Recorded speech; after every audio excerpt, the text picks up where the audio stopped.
vous appliquez avec votre CV, mais on va vérifier est-ce que c'est vrai ce que vous dites. Donc c'est pour ça qu'ils font des recherches.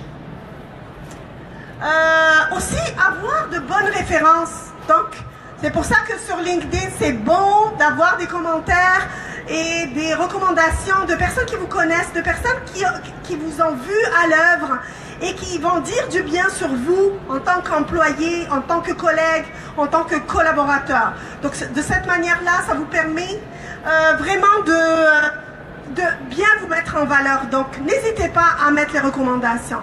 Donc c'est ça qu'ils vont aller chercher. Une image professionnelle qui est soignée, oui, parce que en fait, quand on entretient une image professionnelle soignée dans la vie réelle de tous les jours et aussi en ligne, sur les médias sociaux, ça c'est très important parce que vous ne pouvez jamais savoir qui vous voit, qui vous observe, qui est intéressé par vous. Et là, de cette manière, vous pouvez avoir des opportunités intéressantes. Donc, et en plus, faites-le pour vous. Quand on a une image professionnelle soignée, on a une meilleure estime de soi, on s'aime plus, on a envie de se voir sur la glace. Et donc, le plus qu'on fait ça, le plus qu'on a de l'estime de nous-mêmes et le plus qu'on attire du monde vers nous. Donc ça, c'est un élément important. Aussi, la créativité, la bonne capacité de communication. Donc une personne qu'on voit qui réagit sur les médias sociaux, sur, je sais pas, sur des enjeux professionnels dans son domaine, qui donne son avis, qui commente, qui reçoit des commentaires en retour positifs et tout. Tout ça, on va le voir. Tout ce flux-là, on va le voir pour voir la manière, comment vous interagissez avec le monde. Parce que quand vous êtes en emploi, c'est ça que vous allez faire. Donc, on veut vous voir à l'avance. Et c'est ça l'avantage des médias sociaux, c'est qu'on vous voit agir avant de vous voir à l'œuvre dans l'entreprise. Donc, ça donne une idée.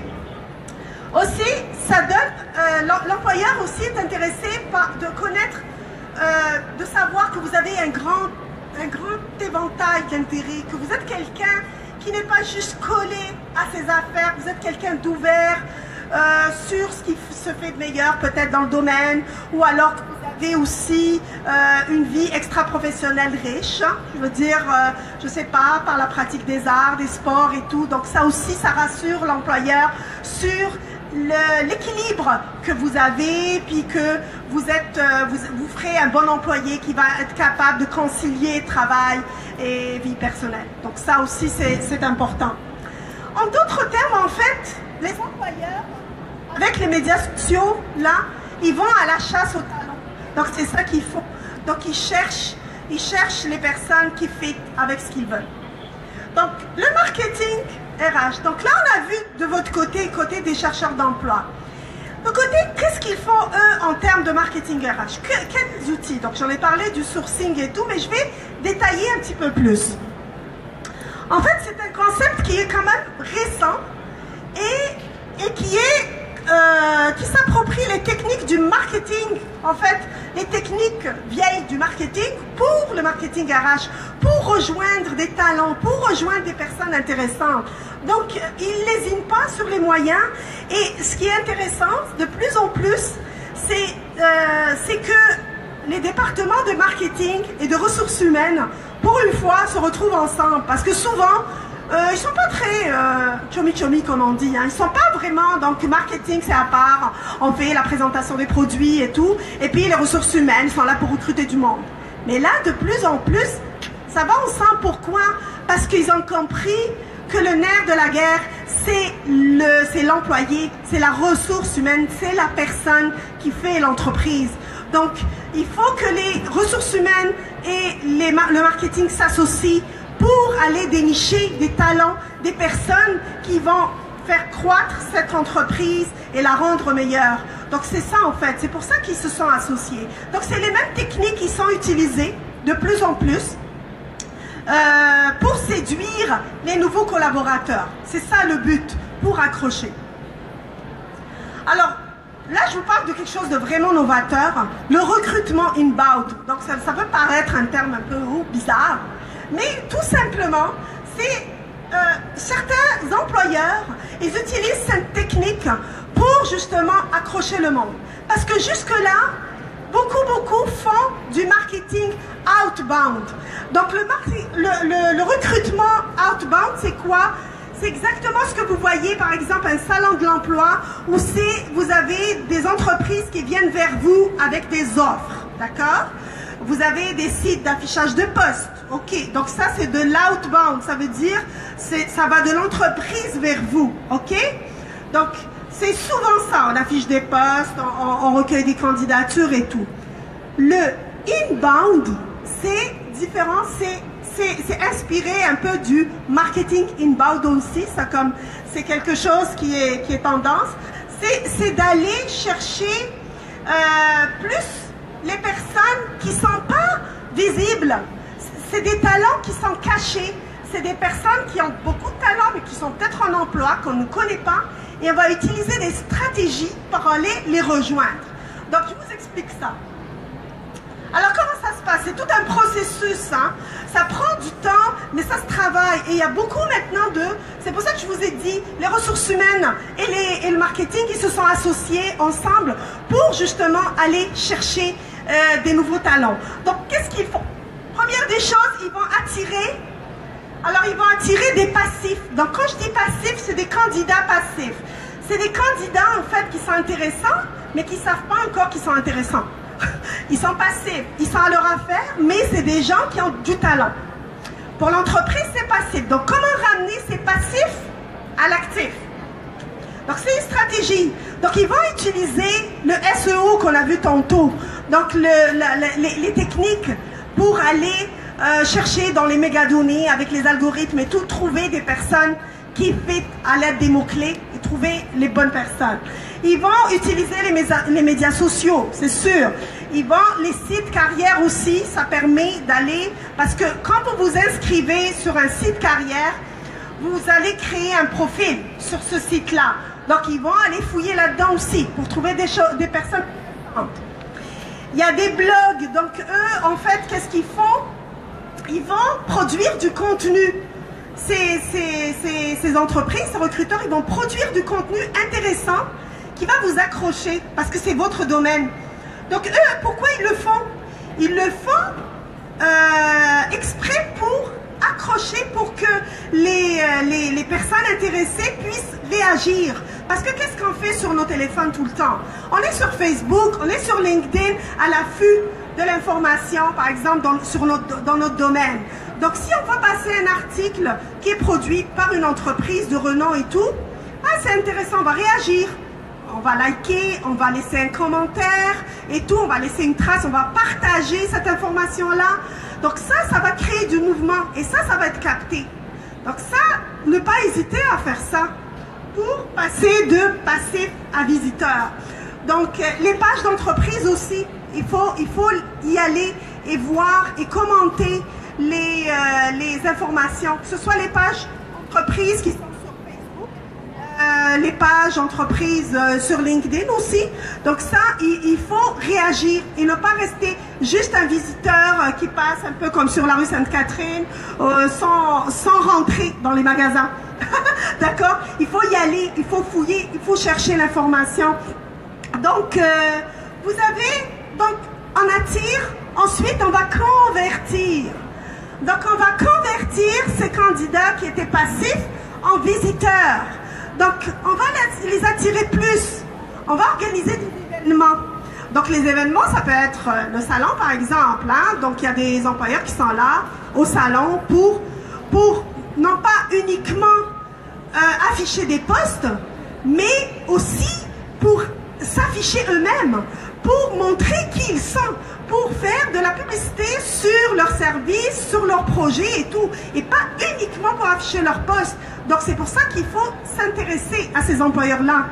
Vous avez aussi la possibilité, ils analysent aussi les candidatures spontanées, et là peut-être que vous en faites, et c'est bon d'en faire, parce que c'est comme ça, c'est des candidatures parfois qui sont dormantes, mais on ne sait jamais. Ça peut être intéressant, il peut venir le moment où on a besoin de ça. C'est pour ça qu'il ne faut jamais hésiter à faire des candidatures spontanées. Ça veut dire qu'il n'y a pas d'offre d'emploi, mais j'applique pareil. Parce que cette entreprise m'intéresse, parce que je veux travailler pour eux, parce que je veux m'impliquer. Donc là, ça peut être intéressant. Il y a possibilité dans certains domaines de faire du bénévolat, d'aller chercher un stage. Donc faire des candidatures spontanées, c'est bon. Okay? Et les employeurs encouragent à ça. Les offres d'emploi aussi, c'est un moyen aussi d'accrocher et de recueillir des candidatures. Ensuite, à partir, donc on convertit, on va recruter. Quand on dit recruter, bon, ça veut dire que ces personnes-là, c'est comme si on les gagne à notre cause, quelque part. Donc, il y a le processus d'embauche qui va démarrer, on devient candidat. Alors, on devient candidat, soit qu'on a répondu à une offre d'emploi et qu'on nous convoque, soit qu'on nous a approché aussi directement suite à ce qu'on a trouvé sur nous, sur les médias sociaux, et on nous contacte et on nous propose une entrevue. Donc ça aussi, ça peut être intéressant. Donc, il y a les messages personnalisés, vous allez recevoir des messages personnalisés. Il y a le réseautage, c'est pour ça que j'insiste sur la participation à des activités de réseautage, et de plus en plus, il y en a des activités avec des employeurs. Donc le plus que vous vous connectez au monde, le plus que le monde vous connaît, le plus que vous allez avoir des opportunités. Vous avez aussi les rencontres d'information, j'en ai parlé tantôt, le processus d'embauche aussi, quand il démarre, c'est que quelque part vous sortez de l'ombre. Et là, ensuite, il y a fidéliser, parce qu'on a attiré, converti, recruté et fidélisé. Donc cet employé-là qu'on a recruté, on veut le garder. Donc on veut le garder parce que cet employé-là n'est pas juste, on ne l'a pas recruté juste lui. Les entreprises sont très conscientes de ça. Cet employé-là, il a son réseau. Il est sur LinkedIn, il connaît du monde. Il a étudié avec du monde dans son domaine. Il a travaillé avec du monde dans son domaine. Donc, l'entreprise, ils sont malins. Ils le savent. Ils savent que quand ils recrutent une personne, ça leur donne la possibilité d'attirer le monde qui l'entoure aussi. Donc ça, c'est une manière aussi de fidéliser l'entreprise. Donc ils travaillent beaucoup sur ça, ils réfléchissent beaucoup à ça. Donc ils partagent à l'interne parce que toute l'information est partagée à travers les médias sociaux. Les sondages de satisfaction, ils font aussi des sondages pour savoir est-ce que cet employé-là est bien là où il est. Les avantages sociaux, donc on va en offrir beaucoup, et il y en a beaucoup qui misent, qui en parlent déjà au départ pour accrocher les employeurs. Les implications aussi à travers des projets et tout ça, le plus que vous le faites, le mieux c'est, parce que ça vous permet de rester ancré à cette entreprise et puis d'attirer du monde aussi vers cette entreprise. Donc vous voyez, ce marketing-là, ce recrutement-là inbound, de plus en plus est développé à tous les niveaux.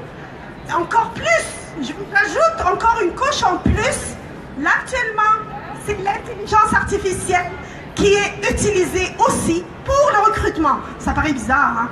Comment des robots vont pouvoir aider au recrutement? Eh bien, ça existe.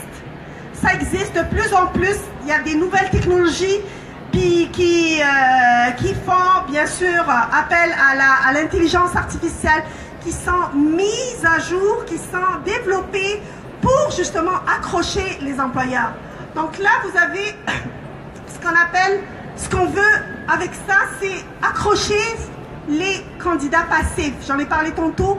Les personnes qui sont dans l'ombre, mais qui sont intéressants, qui ont un bon profil et tout, ils veulent les rejoindre par tous les moyens. Alors comment ça se passe? Dans un processus de recrutement, ce qui est le plus long et le plus coûteux, c'est l'étape de la présélection. C'est ça le plus difficile. Et pour vous, quand vous envoyez un CV, ok, vous avez envoyé un CV, mais vous ne savez pas que, en même temps que vous, il y a peut-être 10 000 personnes qui ont envoyé le même CV, un CV. Donc, après, il va falloir trier tout ça. Ça prend du temps. Trouver les bonnes personnes, faire des entrevues téléphoniques, sélectionner. Donc ça, c'est des étapes qui sont longues et qui vont coûter beaucoup d'argent et beaucoup de temps à l'entreprise. Alors, qu'est-ce qu'ils ont fait? Certaines entreprises ont développé des systèmes pour justement repérer des personnes intéressantes des personnes, des candidats passifs, et aller leur soumettre ça peut être carrément une entrevue, mais une entrevue qui est déjà préconçue. Donc c'est un robot qui va faire l'entrevue, et les résultats vont être analysés, et par la suite, ça va préparer le terrain pour les recruteurs. Par la suite, ça va vous donner plus de chances que juste compter sur les mots-clés. Parce que les mots-clés ont des limites. Mais là, avec ces robots-là, ça va questionner vos intérêts, ça va questionner votre parcours, ça va questionner votre personnalité et tout. Ils vont même analyser, il y a même des robots qui prennent des vidéos pour voir quel genre de personne vous êtes. Je vous rassure, ce n'est pas toutes les entreprises qui font ça, mais il y en a quelques-unes qui le font. Donc, pour justement aller vraiment être au plus près et se dire « Ah, cette personne-là est vraiment intéressante ». Alors là, il y a du gain de temps. Et puis par la suite, la personne, l'humain qui va venir, le recruteur, lui, il va avoir déjà quelque chose qui est déjà prêt. Il va directement aller rencontrer des personnes les plus intéressantes. Et là, ça fait gagner de l'argent et gagner du temps. Donc ça, c'est une des nouvelles tendances actuellement dans le domaine du recrutement. Je vais me mêler avec mes trucs, excusez-moi. Oui, juste un exemple, la NASA actuellement utilise un système pareil, un robot qui s'appelle Mia. Donc ils le font. Donc c'est comme un système de chat. Vous avez, par exemple, on vous approche, vous montrez un intérêt pour une entreprise et vous avez une personne, c'est un robot, mais qui va s'appeler Mia, qui va poser des questions, qui va réagir et tout est pré-programmé de façon à avoir de l'information et puis pouvoir l'analyser par la suite. Ça va? Okay. Donc, comment attirer les employeurs? Les recruteurs. Alors vous, maintenant, tout ça, qu'est-ce qu'il faut faire? C'est ça. Donc, vous devez développer votre e-réputation. Quand on parle de e-réputation, c'est votre réputation en ligne. C'est votre réputation sur les médias sociaux. Vous devez la développer. Alors, comment ça? Alors, en soignant la qualité de vos communications, si vous écrivez, vous réagissez par exemple que sur Facebook, sur LinkedIn, vous réagissez vite et vous faites des fautes par exemple, des fautes d'orthographe, ou alors vous allez vous lâcher en exprimant votre colère par exemple, vos émotions, et puis par la suite, vous n'avez plus de maîtrise sur ça parce que les paroles s'envolent, les écrits restent. Ça, c'est difficile. C'est pour ça qu'il faut avoir le contrôle de vos communications. Réfléchir avant de communiquer quoi que ce soit. Dire, ok, si j'écris ça, qu'est-ce que ça va avoir comme impact sur ma carrière? Qu'est-ce que ça va avoir comme impact sur ma réputation? Réfléchissez. Parce que si ça va avoir un impact positif, faites-le. Écrivez le plus possible. Donc ça, c'est important. En partageant aussi du contenu de qualité. Faites attention à ce que vous partagez, toutes les informations. Parfois, on lit des choses et puis, ah oui, c'est intéressant, je partage. C'est peut-être pas si intéressant. C'est peut-être que c'est faux comme information. Et actuellement... Allô, ça va? Actuellement, vous savez, hein, la tendance actuellement est au mensonge. C'est l'actualité actuellement, donc c'est l'effet soi-disant alternatif. Donc, faites attention à l'information qui circule. Ne pas tout de suite s'embarquer à la partager. Vérifiez vos sources. Vérifiez que cette information est juste parce que ça peut vous porter préjudice. D'accord? Et faites attention aux commentaires que vous pouvez faire sur une entreprise. On ne critique jamais une entreprise sur les médias sociaux parce qu'on ne sait jamais par la suite. Ça reste, ils vont fouiller. On le sait, on le voit. Donc, on peut remonter des années en arrière pour voir qu'est-ce que vous avez dit à tel moment et tout. Tout est là, tout est enregistré. C'est pour ça que pour vous, il faut être prudent. Donc ça, c'est important. Créer des contenus. Alors, dans votre domaine, soyez aussi, essayez de sortir du lot pour vous présenter comme quelqu'un qui sait de quoi il parle. Donc, créer du contenu, ça peut être un article, ça peut être une conférence web, ça peut être une capsule vidéo dans votre domaine, ça peut être n'importe quoi comme contenu, mais ça va attirer du monde. Ça, c'est intéressant et ça va attirer des employeurs potentiels. Participez aussi à des blogs. Avant, les blogs, on pensait que c'était du passé. Mais vous savez, la dernière année, les blogs reviennent. Et les blogs, maintenant, c'est très tendance. C'est les entreprises, maintenant, toutes les entreprises ont leur blog et ils vont communiquer. Pourquoi? Parce que tout simplement, le recrutement inbound dont j'ai parlé tout à l'heure, ça va créer du mouvement. Donc, je poste un article, il y a des gens qui vont réagir. J'ai mis tout à l'heure sur mon LinkedIn, j'ai juste mis comme quoi il y a une conférence aujourd'hui, que je donne une conférence aujourd'hui sur justement les nouvelles tendances en recherche d'emploi. Et j'étais surprise, en l'espace de 3 heures, j'ai eu 500 vues.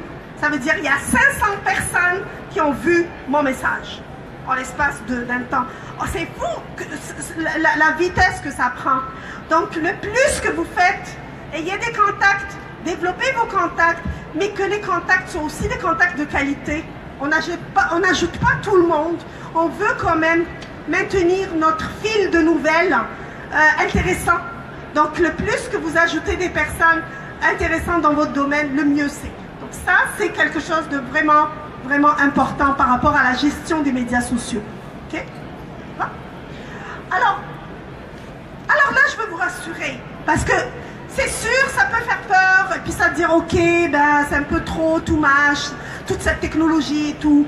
Mais je peux vous rassurer qu'il y a des choses qui se font en matière de technologie qui sont super excellentes. Il y a des choses, il y a des opportunités, et je voulais partager avec vous cette expérience,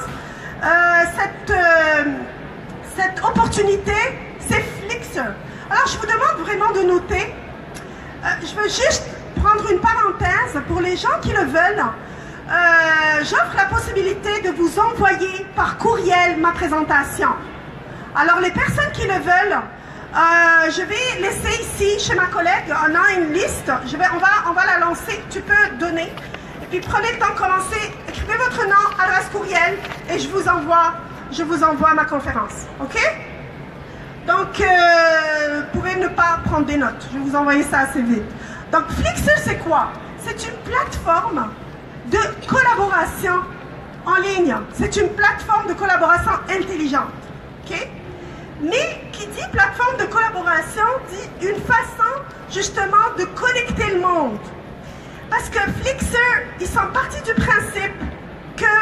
Et ils sont très tendance. Vraiment, j'ai trouvé ça... Ça fait pas longtemps que je les ai découverts. C'est tellement intéressant. Eux, ils mettent pas l'accent sur les profils des personnes en termes d'expérience, en termes de formation et tout. Ils mettent de l'accent sur les compétences. Qu'est-ce que tu sais faire? Donc, c'est une plateforme de collaboration de compétences. Et aussi, il donne la possibilité à des personnes qui veulent partir des projets de s'inscrire aussi sur cette plateforme pour chercher des collaborateurs et puis partir leur projet. Alors, je vais vous donner un exemple. Ça peut paraître flou, mais je vais vous donner un exemple. OK? Admettons que moi, je suis bonne en cuisine ou alors j'ai un restaurant. D'accord? J'ai un restaurant, mais j'ai envie que dans mon restaurant, j'ai envie de développer quelque chose autour de la cuisine maghrébine. Je suis algérienne et je me dis, OK, je vais faire quelque chose, je veux développer une carte par rapport à la cuisine algérienne, disons. OK? Alors, qu'est-ce que je vais faire? Je vais m'inscrire sur Flixer et je vais dire, OK, j'ai besoin de quelqu'un qui a des compétences, qui cuisine bien, d'accord? Qui maîtrise bien la cuisine algérienne. Et là, il y a des personnes qui vont voir mon poste et qui vont dire, oh, OK, c'est intéressant, mais moi, écoute, je suis bonne, je suis mère de famille à la maison et tout, mais je sais cuisiner. Ah oui, c'est intéressant. Donc, cette mère de famille qui ne travaille pas, elle peut s'inscrire sur Flixer et mettre en avant et collaborer à ce resto. Et si ça marche entre eux, ils vont faire un essai au départ. Cette personne-là, elle ne va pas être payée peut-être, mais elle aura d'autres choses. Je ne sais pas, il va lui offrir la possibilité de manger gratuitement dans son resto, peut-être. Donc, pendant un temps. Mais si ça marche, là, ça va partir à quelque chose qui va démarrer. Donc, il y a une nouvelle carte dans ce resto qui va démarrer et ça va attirer du monde. Et cette cuisinière qui était chez elle et tout, qui personne ne connaissait, elle va devenir chef dans son resto. Donc, elle peut trouver un emploi. Donc, c'est comme ça, Flixer. Donc, je vous invite à aller voir. Et puis, vous pouvez vous inscrire en tant que particulier avec des compétences. Et vous pouvez aussi partir des projets et développer une entreprise. C'est ça, en fait, c'est ça, la beauté de ce site. Donc, il n'y a pas de CV. On ne va pas vous demander de mettre un CV. On va vous demander juste de dire c'est quoi votre compétence. C'est tout. Alors, pour finir, un peu, donc gardez le contrôle sur vos démarches. C'est important de garder le contrôle, de ne pas juste ne pas savoir j'ai un profil LinkedIn mais ça fait des mois que je ne l'ai pas ouvert. Genre, ça existe. D'accord? Je ne sais pas. Qu'est-ce qui se dit? Qu'est-ce qui se fait? Gardez contrôle, soyez au courant. Tous les jours, il faut s'astreindre à 15 minutes sur son LinkedIn chaque jour. Ça, c'est une routine. OK, chaque jour, je me lève, je peux me réveiller 15 minutes avant, je passe le fil de nouvelles. Qu'est-ce qu'il y a? Qu'est-ce qui se passe? Je like, je partage et tout. Ça permet de faire une activité. Ça, c'est important. Faites-vous suivi. Lorsque vous contactez une personne, c'est important de faire c'est à vous de faire le suivi pour savoir cette personne-là, est-ce qu'elle était toujours intéressée. Ne vous attendez pas que les gens vous contactent tout de suite. Il se pourrait que les gens oublient, que les gens soient occupés. C'est à vous de faire vos suivis. Soyez persévérés, oui. Alors, ça ne marche pas votre recherche d'emploi. Ça va marcher un jour. Donc, il faut être, à chaque fois, ne pas, OK, je suis tombée aujourd'hui, je me relève demain. J'ai raté mon entrevue aujourd'hui, mais qu'est-ce que je vais faire? Je vais prendre une feuille, je vais faire un tableau, point fort, point faible. Qu'est-ce qui s'est bien passé? Qu'est-ce qui s'est mal passé dans cette entrevue? Je fais une analyse et je passe au suivant. Et j'applique. Et je continue. Parce que si on le plus quand on va comment dire? Ah, je perds le mot. Excusez-moi, aidez-moi. Dévaloriser, tout à fait. Se lamenter, voilà, c'est le mot que je cherche. Oui, trouver d'emploi, mais ça marche pas. Et puis aussi les immigrants. Ah oui, les employeurs sont racistes, ils vont mon nom, puis ça marche pas. Puis il faut pas rentrer là-dedans. Restez positif. C'est sûr qu'il y a de la discrimination. Ça existe, on le sait, mais elle n'est pas partout. Il faut se mettre en valeur. Ça prend du temps. C'est sûr, il faut se faire connaître, il faut montrer qu'on a de la valeur, même si on vient d'ailleurs, d'accord? Donc ça, c'est important, parce que c'est de cette manière-là qu'on va convaincre, et c'est de cette manière-là qu'on va vous faire confiance, ok? Donc, soyez proactifs, aussi, prenez des initiatives pour approcher les employeurs, entretenez vos réseaux, et la réputation et la e-réputation, c'est à vous de la soigner. Vous en êtes responsable. Okay? Et bien sûr, il faut aussi être à l'affût. Donc, tout ce qui se passe, être vraiment au courant de tout ce qui est tendance, parce qu'on ne sait jamais, parce qu'on est en 2017. Et puis, il y a des choses qui changent. Veux pas, cette technologie, on est tous sur nos téléphones, donc on accepte cette technologie. On l'utilise. Donc, on ne peut pas dire, oh non, on en a marre de la technologie. Mais non, elle est là. Elle fait partie de notre vie. D'accord? Donc, il faut l'utiliser pour soi. D'accord? Donc, ça, c'est vraiment important. Donc, et bien sûr, être positif. Positif, la pensée positive, voir toujours le verre à moitié plein, ça, c'est important. Parce que c'est ça qui va vous faire avancer.